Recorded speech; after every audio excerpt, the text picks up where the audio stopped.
we even have standing water.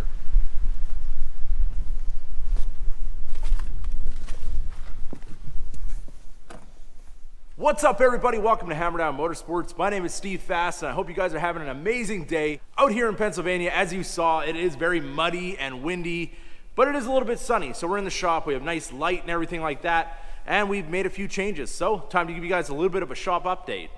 So now over here, we do have the Camaro out of the trailer, which is really nice to actually have this car where I can go into the shop and look at it.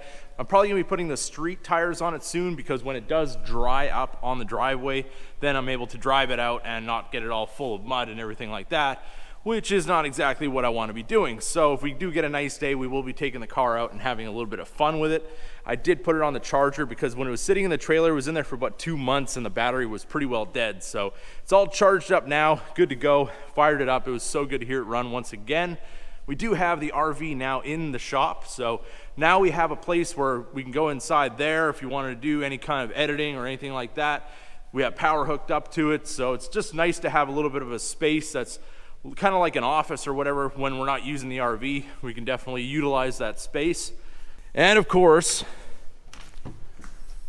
we do have the outdoor kitchen. Does need a little bit of cleanup, but this is going to be a nice space here. We do have a TV, so when we do have cable come in from the house, we're going to be able to have the TVs running on this as well before we get the mezzanine, which is going to be up here, which I've talked about before, where we're going to actually have the living room with a big TV and an office and all that kind of stuff. The camper space is kind of going to take the place of that until all that is constructed. So now, since the race trailer was parked in the place of the RV, we can go over here on the other side, and we have the skid steer here, which we're going to be using to finish off our excavation and all that kind of good stuff.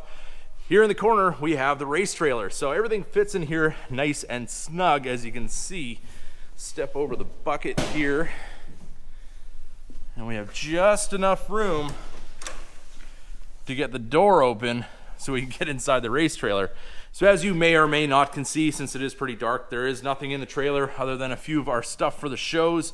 But we're going to be doing a little bit of work in here over time, getting some of the lights set up and just getting everything ready for the next season. So as you guys might have noticed, the car cover that's on the Camaro is a little bit on the small side, but don't worry, I do have one coming. I asked for one for Christmas, but they were sold out, but now they're back in stock. So I ordered one, and we will be having a full size cover for the car. But this is just going to help keep the dust off the top, just as it's sitting in the building. It does get a little dusty in these types of buildings, and I just don't want to have a whole pile of cleanup to do unnecessarily, especially on a lot of the black components that definitely show a lot of the dirt. But either way, this is going to work for now, and hopefully that car cover comes in very soon. And over here we have the Reno. I did get a headlight that came in for it, and it's actually in really nice shape. This probably has been refinished once before, but it definitely is a lot clearer than our factory one that it came with. I mean, this is a factory product because I've never actually found aftermarkets. A lot of these are just cleaned up from junkyards of cars that were parted out. But I did get a pretty good deal on that one, about $50 on eBay. A lot of people are asking $100 or more, so it was kind of lucky to get a find like that. But we are going to be doing a fix on this one here, and we're going to get it looking the exact same as this one. So that's just our little shop update for you guys, keeping you guys in the loop on what's going on in here and the progress that we're making. So now let's get started with today's video, and let's head over to the Range Rover Velar.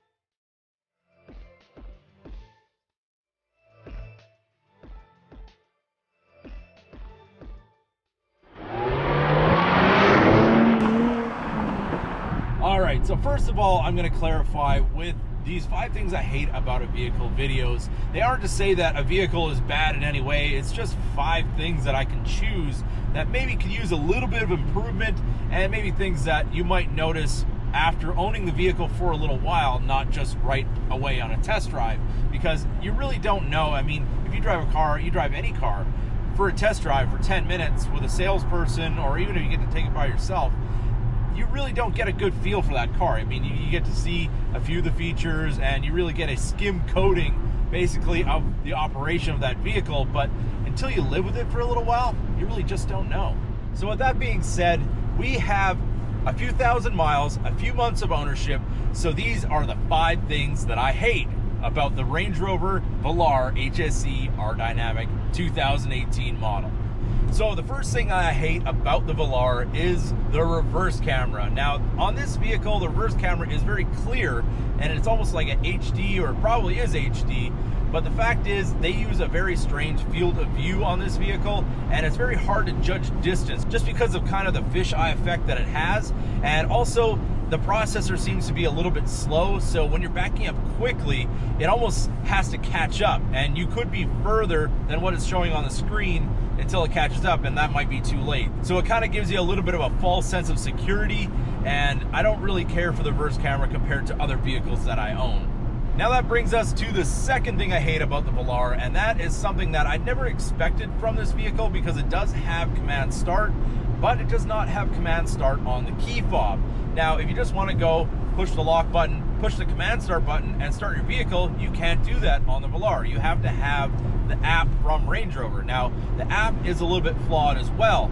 Sometimes when you hit your app, it'll want you to sign back in, and sometimes it's frozen, sometimes it needed to be updated. It just seems very unreliable. And when you don't have the button on the fob and you rely on the start button being in the app, it is a little bit of a pain, and it does take a little bit longer than it should to actually start the vehicle when you get into the app. I mean, on a normal vehicle, there's a couple clicks of the button on the fob, vehicle starts up, you're on your way. This one, basically you got to spend about 30 seconds opening the app, putting in your password, and going through all the steps to be able to start your vehicle, and it's a little bit annoying. So Land Rover, if you're listening, please put a start button on the fob. It's going to make life so much easier. And just as I said that, my massaging seat came on, which is going to go into another video of things that I do like about this vehicle, but it is very nice getting massaged while you drive, let me tell you. So now for the third thing that I hate about the Velar, and that is kind of a love-hate thing. I do love the big screens and all the technology that's in this vehicle, but the fact is it's a little unreliable. We've had times where you're listening to satellite radio, you turn the car off, you go in, you come back out to the car, you start it up, and now you're on an FM station, and you got to go back through the menu and switch back to satellite radio just out of the blue, and it does it kind of randomly. I mean, sometimes it's fine, sometimes it does that. It's just little electronic quirks that really have no explanation on why they happen, but they do happen, and it's a little bit irritating. So that brings us to the fourth thing that I hate about the Velar, and this might have some people hating me, but here it is. When I go through the auto wash, yes, the dreaded auto wash. In Pennsylvania, we don't have a whole lot of sand on the road or anything like that, and there's not really a whole lot of super dirty vehicles that are going through these auto washes. If you're full of mud, they're gonna turn you around, you're gonna have to hand wash it. They're not gonna have that go through all their brushes, so I've never really had an issue with scratches or anything like that, and simply, if you don't have a lot of time, that is the quickest way to get your vehicle washed, and that's the way that we do it. So with that being said, in 3 years time, we'll probably have a different vehicle, and the fact that I took it through the auto wash is not really gonna matter to me. That's just simply wear and tear on the vehicle. So now to get to my point, in the Denali, if you go through the auto wash with the auto wipers on, when you put it in neutral, the auto wipers turn off. So when you go through, you don't have to worry about turning them off, and everything is good. In the Velar, in neutral, the auto wipers still work. So you have to kind of quickly turn them off before the brushes hit them and knock them off the car or cause any kind of problems for you. And it's usually a little bit of a scramble, because if you have multiple vehicles, everyone's a little bit different, and you got to kind of remember in a hurry how to turn off your auto wipers. So now that brings me to the fifth thing, and I mean, this does tie in with some of the other things that we spoke about. It's just kind of in general, the electronics on this Range Rover. And now I know that's probably just par for the course when you buy a Range Rover. They've had a reputation for electrical problems pretty much in their entire history. But this is 2018, and Range Rover, I expect a little bit more for 90 grand. I want everything to work all the time.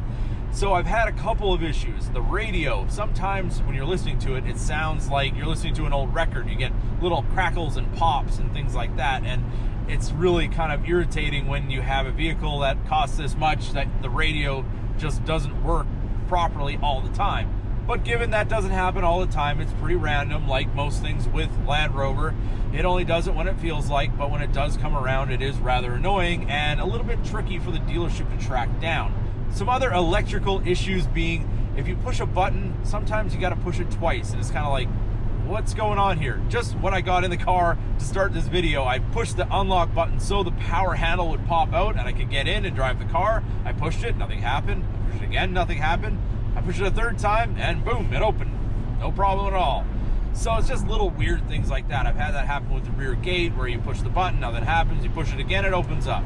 It's just weird little random things that happen electronically on this vehicle that make you so glad that you have a factory warranty.